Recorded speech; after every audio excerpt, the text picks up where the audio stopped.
திமுகவில் இணைந்த தேசிய தலைவர் மோடிக்கு விழுந்த மிகப்பெரிய அடி.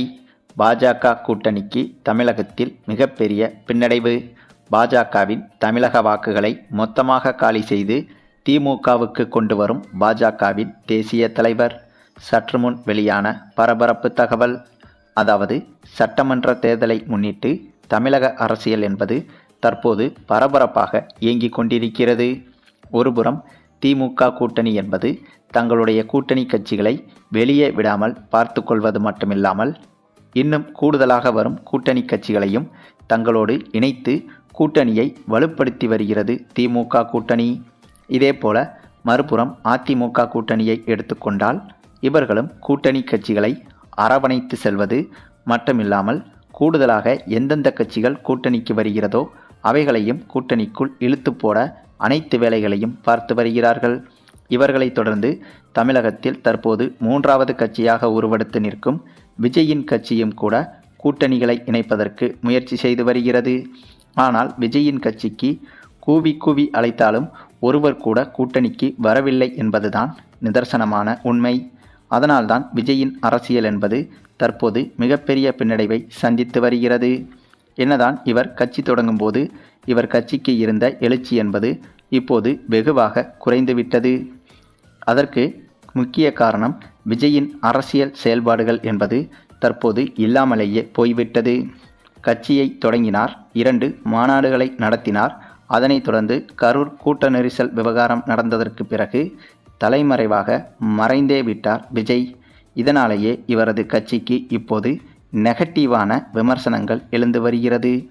ஆனால் ஆளும் கட்சியான திமுகவின் செயல்பாடுகள் என்பது இன்னும் தீவிரமாகி வருகிறது.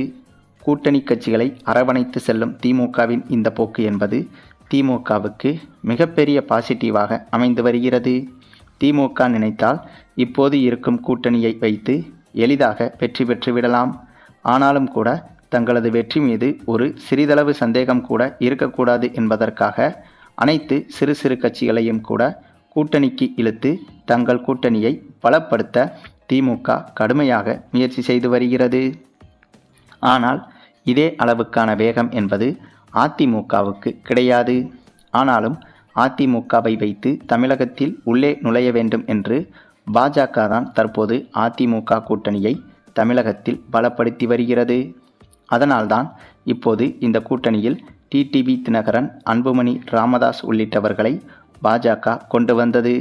ஆனாலும் கூட அதிமுகவின் அரசியல் செயல்பாடுகள் என்பது சொல்லும்படியாக இல்லை என்பதுதான் பொதுமக்களின் குற்றச்சாட்டாகவும் இருக்கிறது.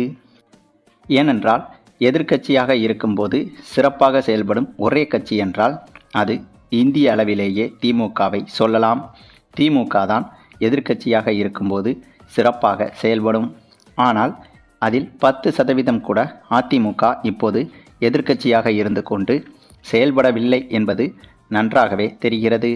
ஆகவே இந்த ஒரு காரணத்தினாலேயே என்னதான் அதிமுக கூட்டணி பலமாக இருந்தாலும் கூட இந்த தேர்தலில் அதிமுக கூட்டணி வெற்றி பெறுவதற்கு வாய்ப்புகள் என்பது மிக மிக குறைவு. அதே சமயம் திமுக கூட்டணியை எடுத்துக்கொண்டால் கூட்டணியாகவும் சரி, தற்போது அறிவித்து வரும் நலத்திட்டங்களாக இருந்தாலும் சரி, இதுபோக தேர்தல் அறிக்கைகளாக நிறைய திட்டங்களையும் திமுக அறிவிக்க இருக்கிறது.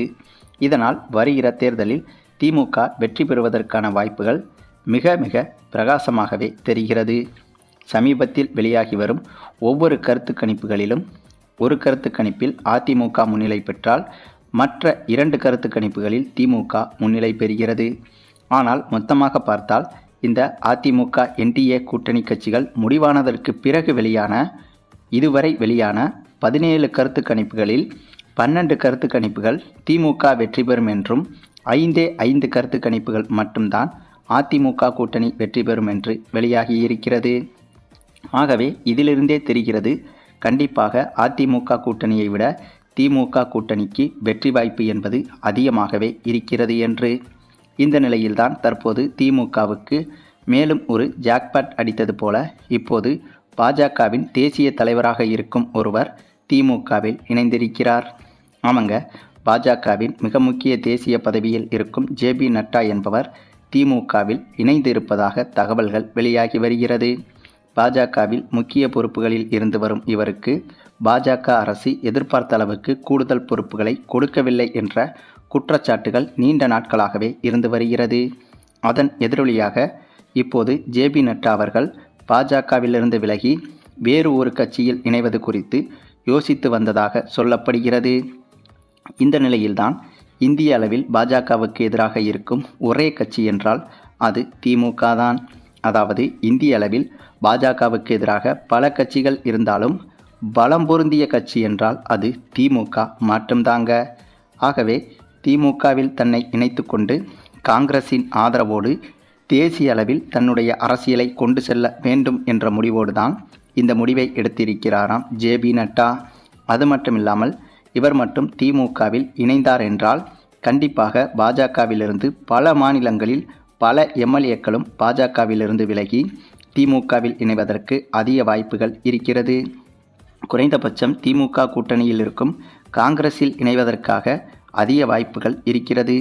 ஆக மொத்தம் இந்த ஜே.பி. நட்டா மட்டும் திமுகவில் இணைவது உறுதியானால் கண்டிப்பாக அது பாஜகவுக்கு தேசிய அளவிலும் சரி, குறிப்பாக தமிழக அளவிலும் சரி, மிகப்பெரிய பின்னடைவாக மாறிவிடும். அதற்கு காரணம் இந்த ஜே.பி. நட்டாவுக்கு தமிழகத்தில் எந்தவித வாக்கு சதவீதமும் இல்லை என்றாலும் கூட இவ்வளவு பெரிய தலைவராக இருந்து கொண்டு பாஜகவிலிருந்து இவர் விலகும்போது அந்த ஒரு விஷயம் தமிழகத்தில் பாஜக கூட்டணி மீதான பார்வையை மொத்தமாக மாற்றிவிடும்.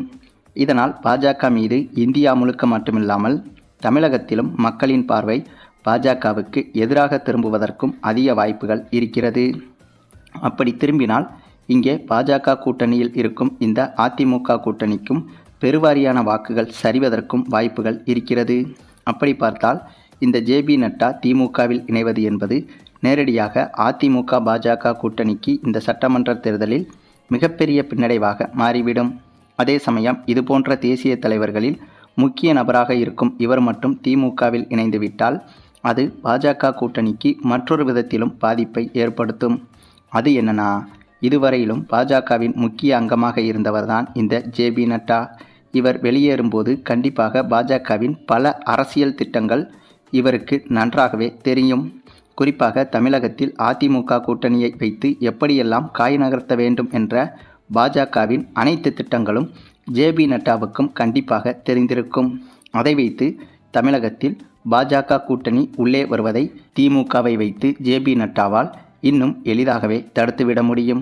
ஆகவே இத்தனை விஷயங்கள் என்பது இப்போது திமுகவுக்கு ஆதரவாக மாறியிருக்கிறது. குறிப்பாக நடைபெறப்போகிற இந்த சட்டமன்ற தேர்தலில்.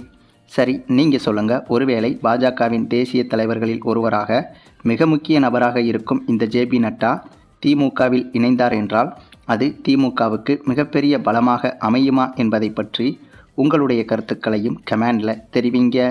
மேலும் இந்த வீடியோ பிடிச்சிருந்தா லைக் பண்ணுங்கள், மற்ற அனைவருக்கும் ஷேர் பண்ணுங்கள், மறக்காமல் நம்ம சேனலை சப்ஸ்கிரைப் பண்ணுங்கள்.